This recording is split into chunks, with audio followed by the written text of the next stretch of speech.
আসসালামু আলাইকুম।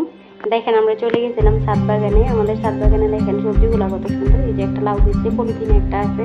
তো ওই যে এই পাশে দেখেন গাছগুলা, দেখেন গাছের গোড়াগুলা দেখেন। গাছগুলো কিন্তু ওরকম মানে মোটা সোটা না, যাই হোক আল্লাহর রহমত।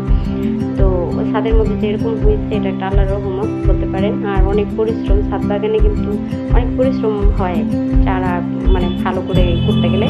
এই যে এই পাশে দেখেন টমেটোর গাছ আছে। টমেটোর গাছগুলো দেখেন কত সুন্দর, মাশাআল্লাহ টমেটো করছে। ঠিক আছে, এই যে দেখেন দেখেন মাশাআল্লাহ মাশাআল্লাহ কত বড় হয়েছে। মানে গাছগুলা আল্লাহর রহমতে অনেক সুন্দর হয়েছে আপনাদের দোয়ায়। এই যে দেখেন অ্যালোভেরা গাছ, এই যে সরিষা শাক, ঠিক আছে, এই যে টমেটোর গাছ। যাই হোক মানে এই সিজনে কিন্তু সবজি অনেক সস্তা।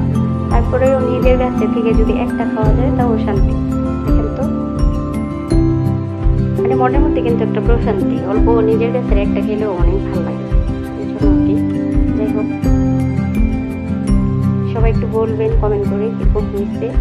আর সবাই একটু দোয়া করবেন। আর সবার জন্য অনেক দোয়া মানে দাওয়াত রইল। সবাই আসবেন, এদিকে যাবেন।